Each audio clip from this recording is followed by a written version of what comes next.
ये मैं नहीं कहता है कि अन्यत्र इसका प्रचलन है क्या नहीं। काय का प्रचलन वो तुम्हें बताना जा रहा हूँ। किसी भी देश में विदेश में इस प्रकार का प्रचलन परंपरा से और वैज्ञानिक ढंग से नहीं मिलता, किंतु जैन परंपरा में यह आज भी उपलब्ध है। इसका संबंध कब से कहाँ है ये बाद में बता दिया जाएगा, किंतु आज भी यह प्रचलन है। क्या प्रचलन है? पानी तो सब पीते, भोजन तो सब करते हैं, किंतु ये पानी का सेवन पीना और भोजन का सेवन खाना और उसको पचाने का कार्य तो पेट करेगा, आंतें करेंगे आदि आदि।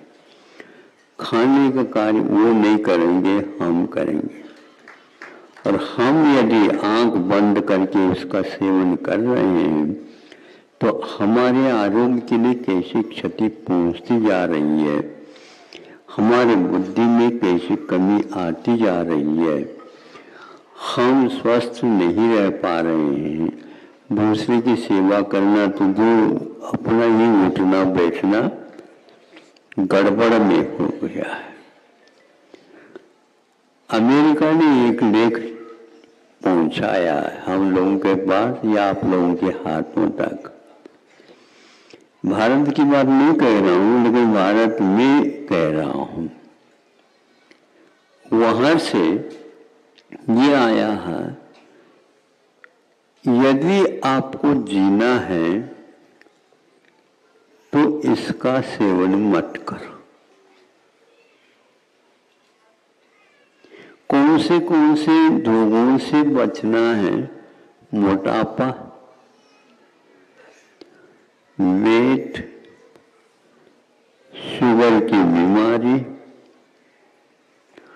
वीपी क्या बोलते, वीपी विशेष पर्सनैलिटी है।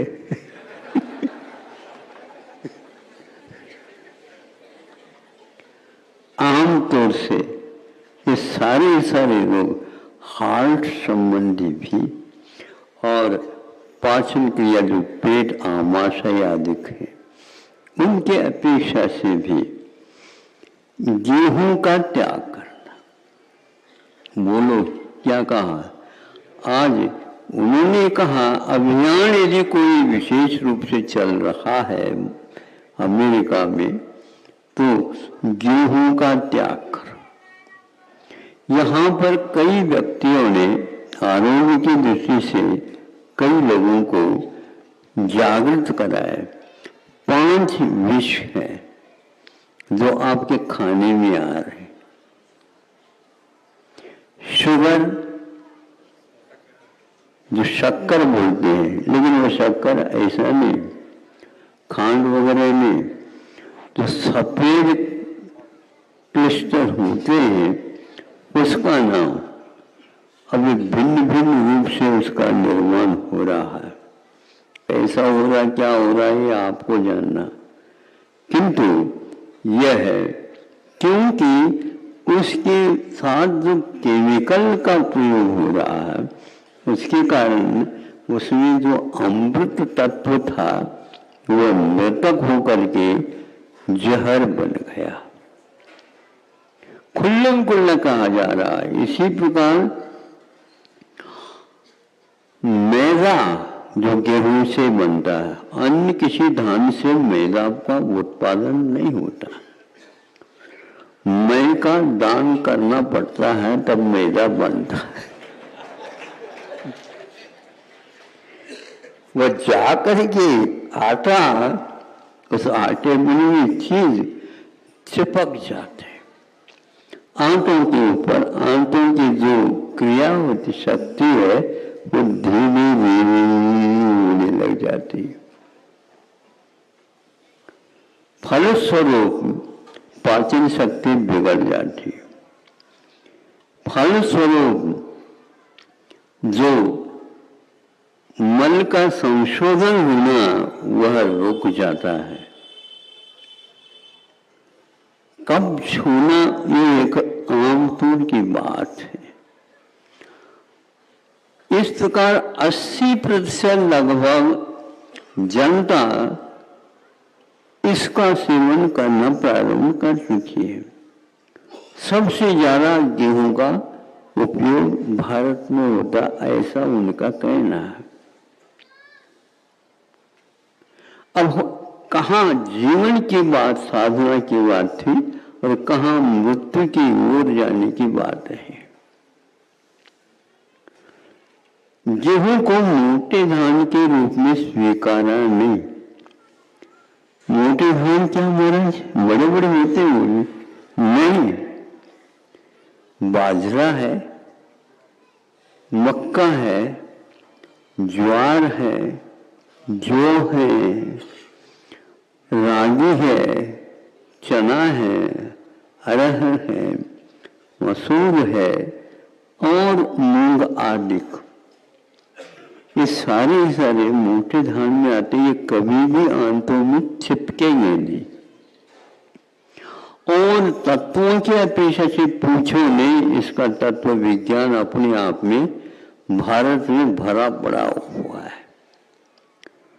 एक निबंध पढ़ा या पुस्तिका ही पढ़ी, आहार ही औषध है ऐसा कहा गया। और कोई औषध लेने की कोई आवश्यकता नहीं, आहार को आप औषध बना दीजिए। बन सकता है, ये तो ग्रामीण लोग तो बनाते हैं, क्योंकि आप नागरिक है इसलिए नहीं बना सकते। मैं सोचता रहा नागरिक मेरे साथ होता आदि आदि। नगर में रहने के योग्य होता है, वह नगर में रहता, वह नागरिक में मानने के लिए तैयार ही नहीं। ग्रामीण अच्छे, सारी व्यवस्था इनके लिए हो रही है, उनके लिए कुछ नहीं हो रही, क्योंकि उनका आहार इतने नपातुला और स्वास्थ्य रहता है। क्या लेना, कितना लेना, कब लेना, ये सब उनको अनुपात है। आपके लिए विज्ञापन की आवश्यकता है, आपको बताना पड़ता तब कहीं जाकर के। कोई बात नहीं डॉक्टर साहब, ये तो ले सकता हूँ ना, ले सकते हो लेकिन ज्यादा नहीं लेना। थोड़े से अच्छा लग जाए तो ले जाता है, एक आध गोली और दे लो, ऊपर से वो गोली भी ले लो और वह पहले खा लो। तो इस प्रकार जो नागरिक है वो एक प्रकार से अस्पताल की या पूर्णायु जैसे की व्यवस्था की मांग करते हैं और आप लोग उसकी पूर्ति करते हैं। लेकिन यह सावधानी रखना आवश्यक है। इसी प्रकार नमक के लिए भी कहा है, नमक जिसमें पॉलिश हो जाता है तो उसके कारण भी उसमें विषत्व आ जाता है। ऐसे कई पत्रिकाओं से हमने पढ़े। लोन अलग वस्तु और वर्तमान में आधुनिक जो नमक आयोडीन सहित, तो वो कई लोगों ने ये कहा कि यहाँ भी एक प्रकार से हानिकारक सिद्ध हो चुका है, किंतु भारत में बाद में यह छोड़ा जाता है। अन्य सारे लोग सामने आ जाते, उस समय इसका क्रम आता है। इन सब बातों को हम जानबूझ करके भी गौण करते जा रहे हैं। इसी के लिए आचार्य ने ये कहा है, ये ठीक नहीं। एक आध और मैं भूल गया हूं। हाँ, दूध में भी, दूध कई प्रकार से कई ढंग से बन रहा है। एक सिंथेटिक दूध भी है, बताते हैं, आप परिचित होंगे, लेकिन आप उसकी पहचान नहीं कर सकते। 18 यंत्रों के द्वारा 18 वर्ष संशोधन करने के उपरांत में उस दूध की पहचान नहीं हो पाई और ये लेने योग्य बहुत बढ़िया है। एक को रहा नहीं गया, इसमें कुछ न कुछ तो कमी है। वो दूसरी दोबारा उसको देखा 70% इसमें यूरिया है और 30% दूध के अंश हैं। सुन रहे हो? इसका नाम सिंथेटिक दूध। इंग्लिश में बोलने से हाँ वैज्ञानिक तथ्य है। हर बात जो है इंग्लिश के ऊपर आधारित है आज का, और हमें इंग्लिश आती नहीं, इसलिए आंख बंद करके विज्ञान की बात स्वीकार कर लेना चाहिए। नहीं तो लड़ो। गांधी जी कहते हैं मैं इंग्लिश ही नहीं जानता। क्यों? इसको आप जबरदस्ती करेंगे तो मैं हाँ कहाँ तक कहूंगा, ये ठीक नहीं है। तो ये जब पढ़ा, वाणी के साथ अध्ययन करने से गेहूं विदेशी बीज सिद्ध किया, उन्होंने भी किया और ये होता जाए। गांव के लोग गेहूं लेने की अपेक्षा से, उसका नाम क्या, जो हाँ जो, उसका उपयोग करते हैं। वो हल्का होता है और पौष्टिक भी होता है। हाँ, और ये भारी होता है गेहूं।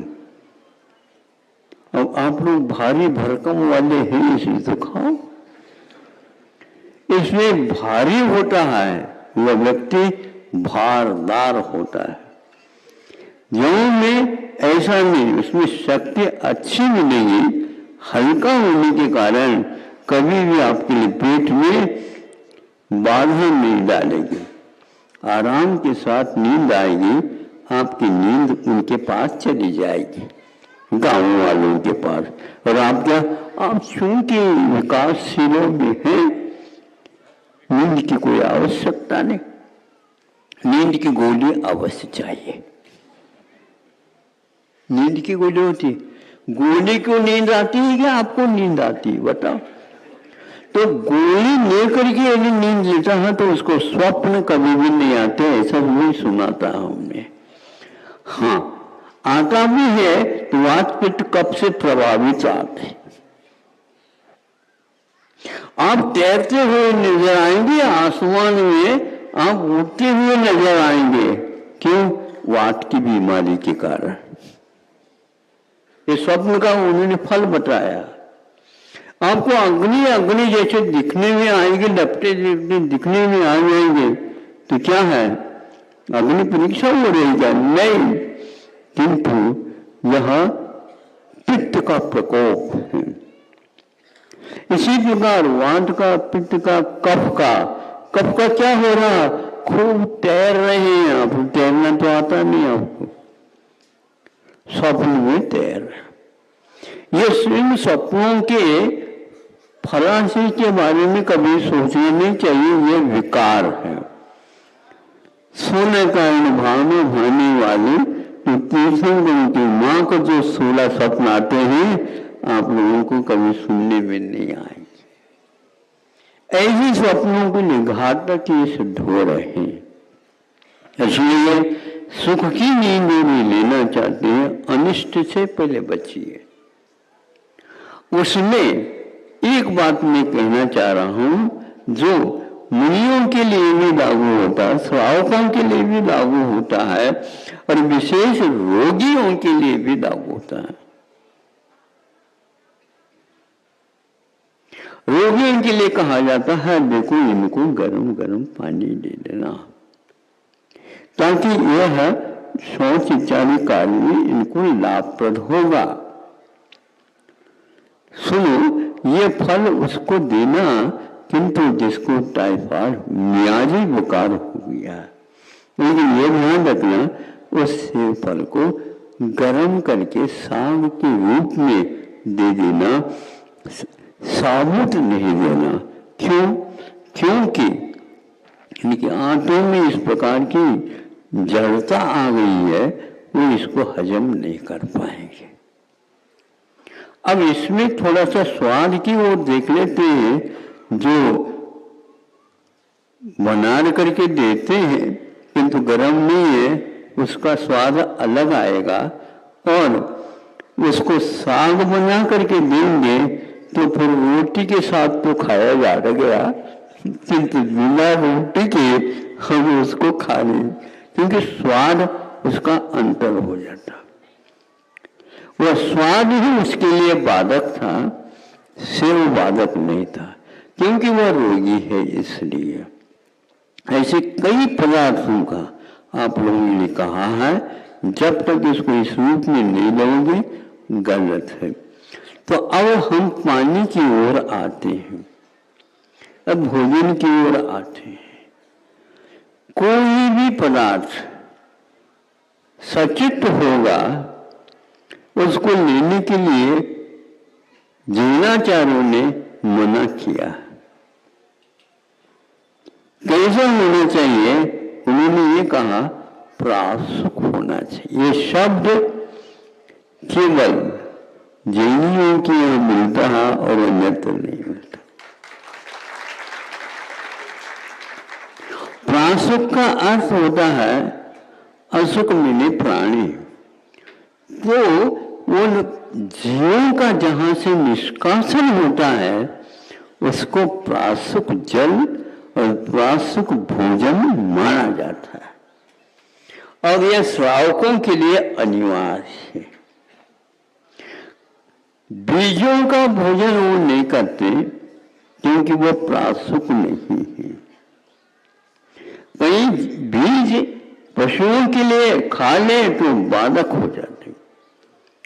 एक बैल ने, चूंकि राशि थी चमों की राशि, उसने मालिक को गया देख करके खा लिया, अच्छे ढंग से खा लिया। फिर क्या होगा? पानी भी पी लिया, लेकिन न ही प्रासुक पानी था और न ही प्रासुक चने थे, और वो चने भीतर जा करके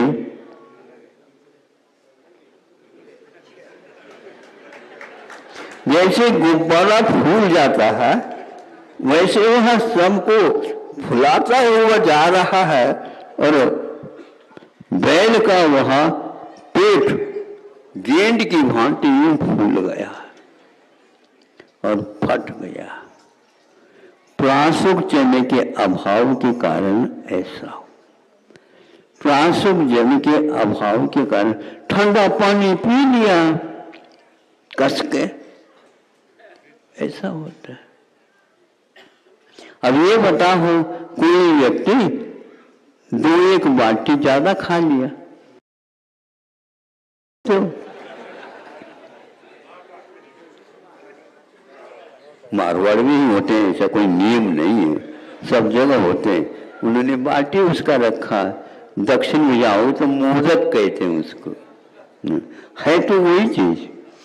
अब बापला नहीं होते हैं, अरे बापला ही धीरे धीरे ज्यादा खाएंगे तो बावला बनेगा, पक्की बात है। तो होता क्या है, वही यदि बाटी प्रासुक है, प्रासुक का मतलब क्या? उसके लिए पानी चाहिए। एक बार खा लिया, अच्छे ढंग से खा लिया, शाम को खा लिया, रात में चारों प्रकार का आहार का त्याग, पानी नहीं पिएगा तो अब क्या होगा? कभी पूर्व कभी पश्चिम करवट ले रहा, क्या हो रहा? कुछ नहीं हो रहा, बताएं कैसे? फिर बाद में बताना पड़ा तो पेट बिल्कुल जाम हो गया, हो गई, वह ज्यादा फूल नहीं पाया, पच नहीं पाया, योग्य पानी नहीं मिला। इस प्रकार हम अपने आहार जो परिश्रम करके बना लेते हैं, पैसे खर्च करके, उसको हम जहर बना लेते। अजीर में अन्न विषम, अजीर यदि हो जाता है अमृत में विष हो जाता है। और यदि विधि से जहर भी लेते हैं तो औषध बन करके रोग का निवारण कर देता है। इन सब बातों को लेकर के पूर्ण आयु आपके सामने आ रहा है और आप भाग रहे हैं विदेश की ओर।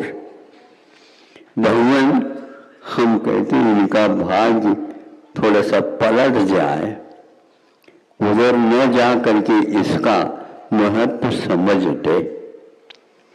दूसरी प्रतिमा से यह अनिवार्य होता है, वह भोजन अग्नि से तपाया हुआ पकाया हुआ ही देता है।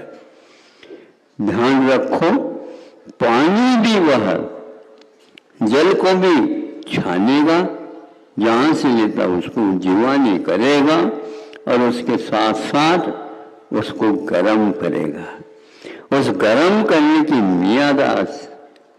मर्यादा उसकी 24 घंटे के लिए रहती है, तब तक वह काम में आ सकता है, उबला हुआ है तो। क्योंकि उबलने के उपरांत जल में तब तक 24 घंटे तक न त्वचों की न स्थावरों की उत्पत्ति होती है। ये जैन विज्ञान है और इसका कार्यक्रम कोई सुने या न सुने, कोई माने या न माने, कुछ भी हो, किंतु इसका पालन आज भी वृत्ति लोग, साधु लोगों को भी इसी प्रकार का आहार बना करके देते हैं और उनका इस प्रकार का जीवन निरोग बना हुआ रहता है। एक बार भोजन करें इस प्रकार कैसे रहते हैं तो ऐसे रहते हैं, क्यों नहीं रह सकते? रह सकते, इसमें कोई बाधा नहीं। विधिवत आप लेंगे तो इस प्रकार का होता है। अब प्रासुक लेने से, गर्म लेने से क्या होता है? अन्य जो कोई भी मानव तत्व भूल से या देने से या किसी प्रकार से भीतर चला गया तो वह भीतरी जो जल पिया है उस जल से कभी भी वह जीवित नहीं रह सकेगा, क्योंकि उस प्रकार की उत्पत्ति उसमें होती रहती है। इसमें गर्म होने के कारण उसमें त्रिशूल की उत्पत्ति भी नहीं होती। यदि सचित्र जल का सेवन करने संभावना है, उसमें कई प्रकार के कीटाणु और कोशिकाएं बन करके खड़ा हो सकता है, जिसके द्वारा वह सामायिक आदि कार्य करने में अक्षम हो जाता है। यह 24 घंटा उसका यह कार्यक्रम चलता है। फिर दूसरे दिन भी इसी प्रकार, कोई माने या न माने। यहाँ रत्नकरण श्रावकाचार जैसे 35 श्रावकाचारों में श्रावकों के लिए विशेष रूप से रखा, इसलिए कि वे स्वयं के लिए भी करेंगे और त्यागियों के लिए भी, जिन्होंने आरंभ इत्यादि का त्याग किया है, निष्परिग्रही है, उनके लिए भी वहां सहयोग दे देते हैं। अतिथि संविभाग इसी को बोलते हैं कि कोई रोगी न रहे। 10 बजे यह निश्चित होता है, कहीं भी रहे मुनि महाराज, आलिकाएं, श्रावक श्रावकाएं और बिहार में चलने वाले कोई भी साधक श्रावक भी क्यों न हो, 10 बजे उन्हें प्रासुक इस प्रकार आहार की उपलब्धि हो। इस प्रकार भावना भा करके और अतिथि संभाग करके स्वयं भोजन करते हैं। ये कितना एक प्रकार से साधक का एक साधना के प्रति आस्था निष्ठा है और परोपकारिता के बारे में भी उनकी जागृति है। आप इसको सामान्य समझते हो, ये गलत है। जीवन की उत्पत्ति उसमें न हो। सचित्र पानी यदि लेते हैं, सचित आहार यदि लेते हैं, भीतर जाकर के सम्मिश्रण होकर के अनेक प्रकार के रोगों को पैदा कर सकते, जीव भी उत्पन्न हो जाते हैं उसमें, और द्विंद्रिय, तीन इंद्रिय, चौनिंद्रिय आदि आदि तक उत्पन्न हो सकते हैं। ऐसी स्थिति में या तो पेट का ओपन कर लो, वो भी कब तक करेगा, प्रतिदिन इसी प्रकार भोजन लेंगे तो अब निश्चित रूप से इलाज ही नहीं है, उसके ऊपर कोई उपचार ही नहीं है, उसके लिए कोई औषध ही नहीं है। इसलिए हम सब कुछ काम करते हुए भी भोजन का विज्ञान आपके पास नहीं है, जन का विज्ञान आपके पास नहीं है, तो आप स्वयं धर्मात्मा कैसे बने रहेंगे, दूसरे के लिए धर्म साधन करने में सहयोगी कैसे बन सकते हैं। इसलिए पहले पानी छान करके, फिर उनको जीवाणु छोड़ करके, वह जल हमारे लिए पिए के योग्य है क्या नहीं, उसके भी परीक्षण किया जाता है।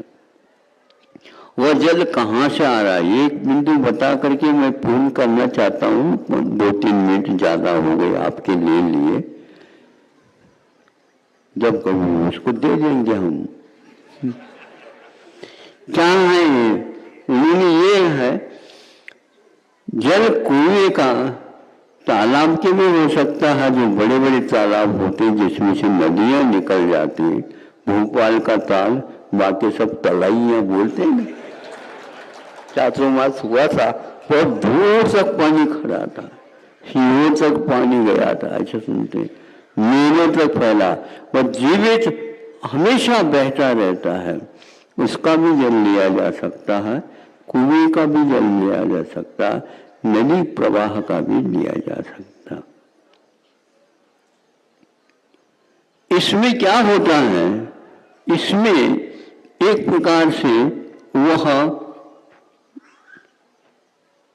ऊपर से संबंध रखता धरती से, किंतु जो इससे और नीचे तक पहुंच जाता है, आज का यह कौन सा जल, नहीं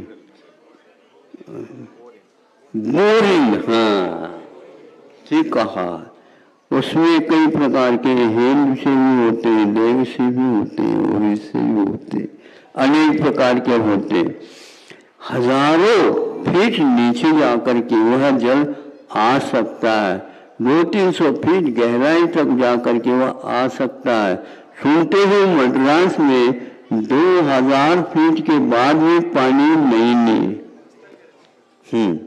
ऐसा सुनते हैं, तो क्या होना क्या पता, तो आज मद्रास है, बॉम्बे में कब हो जाएगा। क्यों ऐसा होता है, तो यह परिणाम होता है, तो वह जल सूर्य प्रकाश से संबंध नहीं रखता, नए वातावरण से उसका संबंध नहीं रहता, और पृथ्वी में जो एक प्रकार से रसायन प्रक्रिया होती रहती है, परिवर्तन होता रहता है, भयानक विषाक्त पदार्थों का सम्मिश्रण भी उसके साथ होकर के आ सकता है, और आप पानी छान नहीं पी रहे, आप पानी उस गर्म को नहीं ले रहे, सीधे सीधे पाइप को ही मुंह लगा रहे हैं, भीतर जाकर के भयानक रोगों के लिए कारण हो सकता है।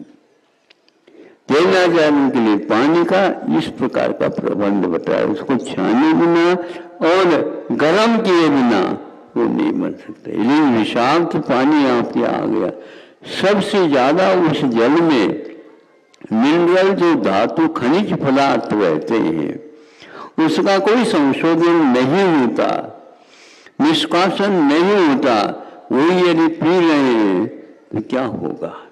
एक समय था कुएं का पानी बंद कर लो और पाइप का, नल का, बोरिंग का पानी प्रारंभ कर लो, अब धीरे धीरे कह रहे हैं अब कुएं का पानी प्रारंभ कर दो।